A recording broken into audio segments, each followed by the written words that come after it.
नाशिकच्या सुला वायनरीमध्ये तब्बल 5 वर्षानंतर सुला फेस्टचं आयोजन करण्यात आलेलं आहे आणि यासाठी देश विदेशातील पर्यटक जे आहेत ते नाशिकमध्ये दाखल झालेले आहेत। विविध तऱ्हेच्या वाईन जे आहेत ते टेस्ट करण्यासाठी आणि वाईन नाशिकच्या चाखून बघण्यासाठी या ठिकाणी येत असतात। खरं तर वाईन कॅपिटल म्हणून ओळख असलेल्या नाशिकमध्ये या सुला फेस्टचं आयोजन करण्यात आलेलं आहे आणि आपण या सुला वायनरीमध्ये जर बघितलं तर आपल्याला देश विदेशातील या ठिकाणी पर्यटक जे आहेत ते आल्याचं पाहायला मिळत आहे। या ठिकाणी पर्यटकांकडून एन्जॉय केलं तर आपल्यासोबत काही पर्यटक आहेत। तर काय सांगाल, कुठून आपण आला आहात?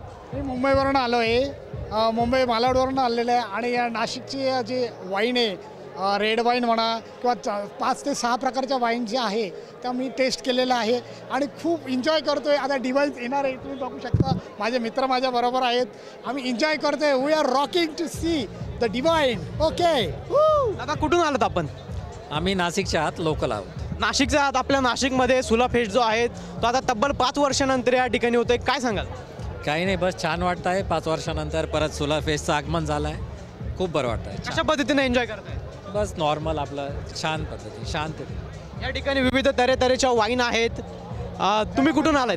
मी नाशिकमधलंच आहे। या ठिकाणी अनेक वाईन आहेत, टेस्ट केलात आपण? मी पित नाही पण एन्जॉय करतोय। छान इव्हेंट छान झालं आणि आयोजन खूप छान केलं आहे। कुठल्याही प्रकारचं गैरप्रकार होणार नाही याची पण दक्षता घेतलेली आणि सर्व नाशिकचे आपले बरेचसे नाशिकच्या लोकांना खूप उत्साह आहे। 2 दिवसासाठी सुला फेस्ट आहे आणि खूप छान केले। पर्यटनावर याचा परिणाम पडतोय, आर्थिक दृष्ट्या पण नाशिकला फायदा होईल या गोष्टीचा आणि छान नियोजन केलं आहे त्यांनी। काय वाटतं, नाशिककडे वाईन कॅपिटल म्हणून बघितलं जातं, या ठिकाणी सुला फेस्टचं आयोजन करण्यात आलेलं आहे।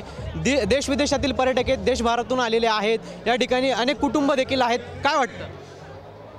एकंदरीत नाशिकचं नाव उंचावेल या गोष्टीने आणि उंचावलेलं आहेच, कारण नाशिकचे द्राक्ष आणि वाईन ही पूर्ण जगभरात प्रसिद्ध आहे आणि याचा परिणाम चांगला होईल आणि आपली नाशिकची एक वेगळी ओळख निर्माण होईल आणि इव्हेंट खूप छान आहे। काय वाटतं दादा, एकंदरीत या ठिकाणी सुला फेस्ट आयोजित केलं आहे, कशा पद्धतीने एन्जॉय सुरू आहे? हे इंडिया पुरतं मर्यादित नाही, पूर्ण याच्यात देशात मर्यादित आहे। नाशिक याचं वाईनची सिटी होती, ती जगात वाईन सिटी हे प्रचलित आहे नाशिकचं, म्हणून हे फंक्शन 5 वर्षापासून बंद होतं ते आज परत चालू झालेलं आहे। आवड आहे, आनंद आहे। आपण जर या ठिकाणी बघितलं तर अनेक जे पर्यटक आहेत ते नाशिकच्या सुला वायनरीमध्ये आलेले आहेत आणि ज्या विविध तऱ्हेच्या वाईन ज्या आहेत त्या या ठिकाणी ते चाखून बघतायत, त्यांची टेस्ट घेत आहेत। या ठिकाणी सुला फेस्ट जे आहे 2 दिवस आयोजन करण्यात आलेलं आहे।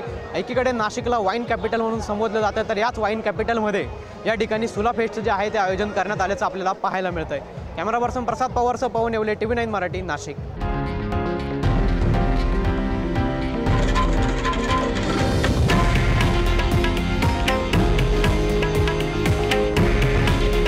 हे आहे देशातील नंबर 1 न्यूज नेटवर्क आणि आपण पाहत आहात TV9 मराठी। काळजी तुमची, हित महाराष्ट्राचं।